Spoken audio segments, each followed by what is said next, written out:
5 new Notion features launched this week. Today we're going to dive into all of the new additions Notion are adding at a fairly rapid rate. They just keep continuing to add these small tweaks that people want to see and didn't know they wanted until they got them. Before we begin, we've got a brand new newsletter called The Routine. If you fancy joining, it's free and it comes out twice a month. We've already got 2,000 people joined and you can find it in the link in the description. So let's start with the first one, and it's icons. Now this is very much one that should have been out a long time ago, but you can click on any page icon and discover a whole list of icons. A lot of these look very much like the sort of default ones you can find in Icon Finder and things like that, but they're definitely improved and make the experience a lot better, especially if you're looking to make your team site or something like that and you want a consistent set of icons that aren't the default Apple ones. And this can save you a huge amount of time and make your site feel, I guess, a little bit more organized, a little bit more collective, and I can see this being a real big hit.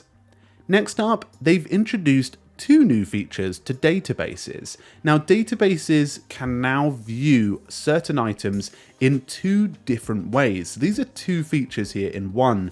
The rings feature allowing you to see a progress bar, but more in like a micro pie chart rings, a little bit like how you would see in the Apple Watch when trying to hit your goals, and also in a progress bar view. This is really much liked by many people on social media already, but it definitely reminds me of Notion just trying to tidy up certain elements. More recently, they introduced that new status ability, which bypasses the fact that you can go and add a property type in there and sort of do your own process. But now they've sort of formalized it and made it a lot easier. So rings and progress bars now part of your visualization inside of a database.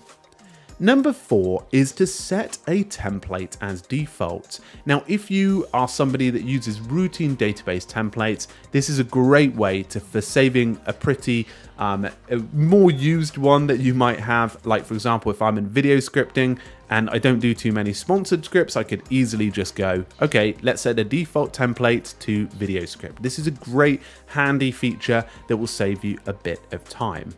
And number 5, something actually spotted by Madit B, who is on Twitter. He spotted that you can now connect external databases to Notion. Now, I'm assuming this only works for like things like GitHub and connected services, but essentially what you can do is paste in a database from an external area like issues in GitHub, and it automatically populates that and creates this really nice database look and feel to it.